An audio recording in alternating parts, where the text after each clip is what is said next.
आता है हमारा सेक्शन 40B, मतलब कि इनकम टैक्स एक्ट 1961 का सेक्शन 40B, जो बात करता है किसके बारे में, deduction of salary and interest to partners. Okay, इसका बेसिक आइडिया क्या है कि section 40B tells us how much salary and interest paid to partners is allowed as deduction. ठीक है, तो जो भी सैलरी और इंटरेस्ट हम पार्टनर्स को दे रहे हैं उसमें से कितना एज अ डिडक्शन अलो होगा। ठीक है, सबसे पहले कंसेप्ट समझो। फर्म जब अपने पार्टनर्स को इंटरेस्ट देती है तो वो पूरा इंटरेस्ट टैक्स में अलोन नहीं होता। ठीक है, इसमें जो फर्स्ट कंडीशन है वो देखो, ये देखो जो फर्स्ट कंडीशन है वो देखो। जैसे मैंने आपको बताया कि जो फर्म पार्टनर्स को इंटरेस्ट देती है वो पूरा इंटरेस्ट टैक्स में अलोन नहीं होता ना, तो उसके लिए जो फर्स्ट कंडीशन है देखो क्या है कि must be authorised by partnership deed. ठीक है, इसमें क्या लिखेंगे, salary interest should be mention in the deed, if not mention not allow. Interest तभी अलो होगा जब पार्टनरशिप डीड में क्लियरली मेंशन हो। ओके, जब पार्टनरशिप डीड में मेंशन होगा तभी इंटरेस्ट अलो होगा, अगर डीड में नहीं लिखा तो डिडक्शन नहीं मिलेगी। ठीक है, उसके बाद हमारा सेकंड कंडीशन आता है must be paid to working partner. ठीक है, सैलरी के लिए। ओके, तो इसमें क्या होता है कि only working partner can get salary reduction. जो वर्किंग पार्टनर होते हैं फॉर्म के सिर्फ उन्हीं को सैलरी रिडक्शन मिलती है। ओके, जो स्लीपिंग पार्टनर्स होते हैं उनको कोई सैलरी रिडक्शन नहीं मिलती, नॉट अलाउड उनके लिए। ठीक है, must relate to current year. इसमें क्या, इंटरेस्ट सिर्फ उस पीरियड के लिए मिलेगा जब कैपिटल यूज़ हुआ है। ठीक है, मतलब जो कैपिटल है यूज़ हुआ है बिजनेस में। ठीक है, अगर जो भी कोई पास्ट फ्यूचर पेमेंट्स हैं तो उसके लिए कोई भी डिडक्शन नहीं मिलेगी। ठीक है, सिर्फ जो एक्चुअली यूज़ हुआ है बिजनेस में उसी के लिए डिडक्शन मिलेगी। ठीक है, उसके बाद आता है इंटरेस्ट ऑन कैपिटल, ये सबसे इम्पॉर्टेंट है। इसमें क्या होता है कि जो मैक्सिमम इंटरेस्ट अलो है वो कितना है, 12%। ठीक है, इफ़ फॉर्म फीस अगर 12% के इक्वल या फिर उससे कम होता है तो फुल एलो होता है। मतलब कि अगर फॉर्म 10% दे, इसको एक एग्जाम्पल से समझो। अगर फॉर्म 10% देती है तो मतलब इसमें जैसे दिखा कि 12% के इक्वल या फिर उससे कम होगा तो फुली अलाउड होगा। अगर फॉर्म 10% इंटरेस्ट देती है तो वो फुली अलाउड होगा। ठीक है, अब इसमें क्या कि अगर 12% से ज़्यादा होगा तो एक्सेस डिसअलाउड हो जाएगा। अगर फॉर्म 15% देती है, ठीक है, तो सिर्फ 12% अलाउ होगा और जो 3% होगा रिमेनिंग वो क्या होता है, डिसअलाउ हो जाएगा। ओके, यहाँ पे मैंने एग्जांपल दे रखी है, जैसे कैपिटल 1 लाख है, इंटरेस्ट पेड उस पर कितना है, 15% दिया जा रहा है, बट एलो कितना है, 12%, तो डिस एलो हो जाएगा 3%। इसको हम माइनस कर देंगे। ठीक है, जो 3% है इसका। ठीक है, फोर्थ कंडीशन क्या हमारी की, सैलरी टू पार्टनर्स, ये मेन पार्ट होता है। तो जो सैलरी होती है partner, salary to partner allowed only up to specified limit based on book profit. तो ये जो सैलरी होती है वो सिर्फ एक स्पेसिफाइड लिमिट में दी जाती है जो कि बेस होती है बुक प्रॉफिट पे। तो समझो कि बुक प्रॉफिट क्या होता है, कि book profit is the net profit shown in companies financial records. Financial records कहते हैं प्रॉफिट एंड लॉस में। ठीक है, प्रॉफिट एंड लॉस अकाउंट में शोन होता है। ठीक है, according to accounting rules before tax adjustment.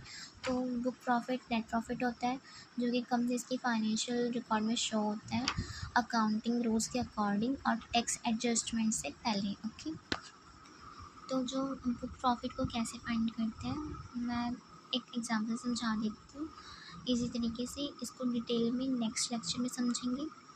तो हमें जो क्वेश्चन होगा उसमें नेट प्रॉफिट गिवन होगा, जैसे कि मैंने यहाँ पे 10 लाख ले लिया। ओके, नेट प्रॉफिट गिवन होगा और उसमें कुछ सैलरी वगैरह, सैलरी इंटरेस्ट वगैरह गिवन होगा। ठीक है, जो सैलरी इंटरेस्ट वगैरह गिवन होगा उसको हमें ऐड वगैरह करना होगा। ओके, मैं आपको एक एग्जांपल से समझा देती हूँ जो बुक में गिवन है। तो ये एग्जाम्पल 2 है, मेरे पास कल्याणी की बुक है तो ये उसमें का एग्जाम्पल 2 है। ठीक है, इसमें क्या क्वेश्चन लिखा है कि net profit of partnership form for the previous year is 50,000 after providing interest and salary to partner. The firm has two working partner A and B sharing profits and losses equally as per the partnership deed. Both partner draw remuneration of 2 lakh each. ठीक है. In respect of their total capital contribution 8 lakh, the partner get 50% per annum their own. ठीक है.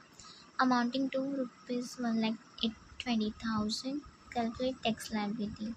तो यहाँ पे information दे रखी है. ठीक है. टैक्स लाइबिलिटी हमें क्या कैलकुलेट करना है. उससे पहले क्या है कि हम बुक प्रॉफिट की कैलकुलेशन करते हैं. ठीक है. जैसे कि मैंने आपको बताया कि जो नेट प्रॉफिट होता है हमें वो पहले ही गिवन होता है. ठीक है. जैसे कि इसमें हमें 50,000 गिवन है. ठीक है. यहाँ पे देखो हमें ये 50,000 गिवन है. ठीक है. उसके बाद हमें क्या है कि इसमें क्या बोला गया है कि 50,000 नेट प्रॉफिट दिया गया after providing interest and salary to partner. But जब हमें बुक प्रॉफिट मतलब निकालना होता है तो उसमें जो भी हमारी सैलरी और इंटरेस्ट होता है उसको हम ऐड बैक कर देते हैं. ये सबसे मेन इम्पॉर्टेंट पॉइंट है इसमें. ठीक है. तो जो भी रिम्यूनरेशन मतलब सैलरी और इंटरेस्ट है उसको हम ऐड कर देंगे. ओके. तो देखो सैलरी हम कितनी है दे रहे हैं वो यहाँ पे लिखा हमें दे रखा है, मेंशन किया रखा है कि रिम्यूनरेशन जो दे रही है रिम्यूनरेशन 2 लाख ईच मतलब कि 2 लाख ए क्या ए है जो उसको 2 लाख मिल रहा है और बी को भी 2 लाख मिल रहा है. तो कितना हुआ टोटल 4 लाख. तो यहाँ पे कितना आ गया 4 लाख. उसके बाद क्या है कि इंटरेस्ट ऑन कैपिटल अबव. तो इंटरेस्ट कितना मिल रहा है आप ये देखो. ये इसको सही से कैलकुलेट करना मतलब कि जो बच्चे होते हैं ज़्यादा मिस्टेक कर देते हैं इसी को कैलकुलेट करने में हमेशा गलत करके आते हैं. तो इसको ध्यान से समझना. ठीक है. उसमें आप कंडीशंस तो आपने पढ़ा होगा ना कि जो मैक्सिमम इंटरेस्ट अलो कितना है 12% है. ठीक है. हम पढ़ के आए ना अभी कि अगर 12% से कम होगा मतलब 10% होगा तो फुली अलो करते हैं. अगर 12% से ज़्यादा होता है तो जितना ज़्यादा होता है वो हम डिसअलो कर देते हैं. सिर्फ 12% ही अलो करते हैं. ठीक है. तो यहाँ पे जैसे कि 15% हमें दे रखा है. ठीक है. बट हमें तो सिर्फ 12% लेना है. ओके. तो अभी मैं आपको करके दिखाती हूँ उसको. तो ये देखो ये हमें 15% इंटरेस्ट दे कितना दे रहे हैं ये 1,20,000 मतलब ये कैपिटल पे इंटरेस्ट दे रहे हैं. ओके. मैं यहाँ पे करके दिखा देती हूँ. जैसे देखो 8 लाख. ओके. मतलब 15 डिवाइड बाय 100. ओके. तो यहाँ पे कितना आ जाएगा 1,20,000. इसको मल्टीप्लाई करके देखोगे तो 1,20,000 ही आएगा.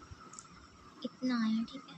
निकाला था इन्होंने 8 लाख का 15% कितना 1,20,000.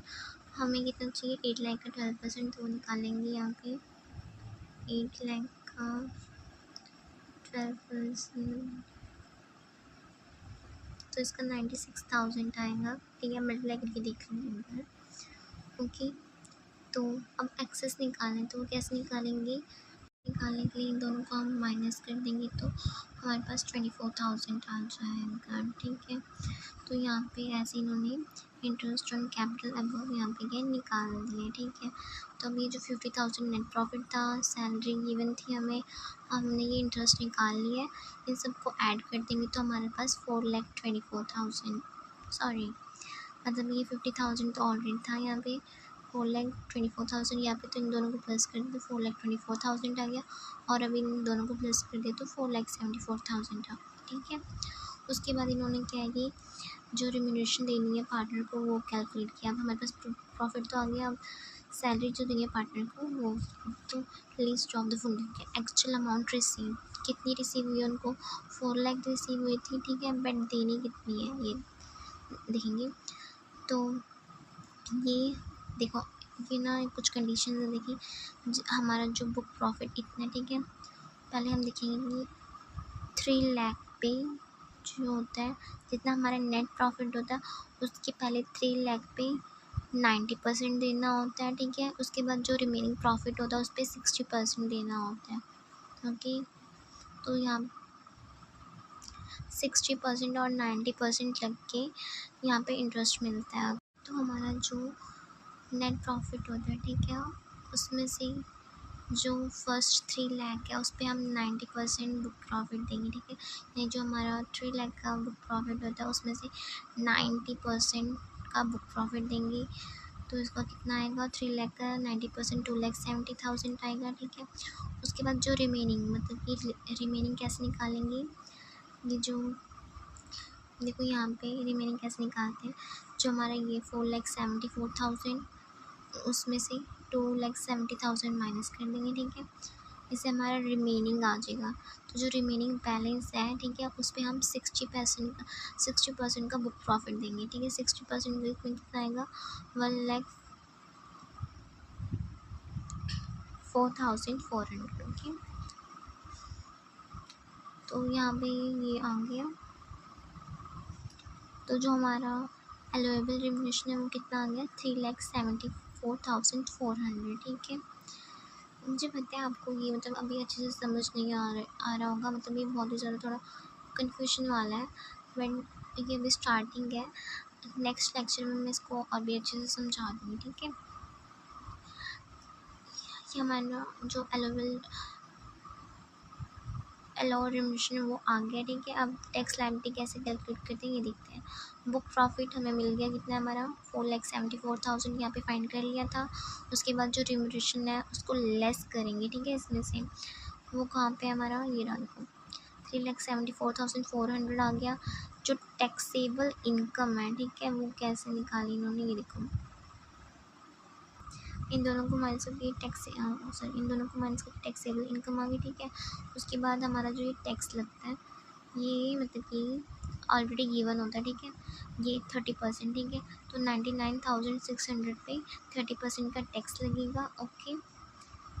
इतना आया हमारा कितना आया, 29,880 आया, ठीक है। उसके बाद इसमें HEC लगता है 4% का, ठीक है। HEC क्या होता है, हेल्थ एजुकेशन सेस, ठीक है। तो वो 4% लगेगा, तो कितना आ जाएगा, ये 1,195। तो उसके बाद ये क्या हो जाता है हमारा टैक्स लायबिलिटी, ओके। तो आज हमने ये सारे टॉपिक कवर किए बुक प्रॉफिट का, ठीक है। और ये कुछ जो कंडीशंस थी और सेक्शन 40 भी कवर किया है।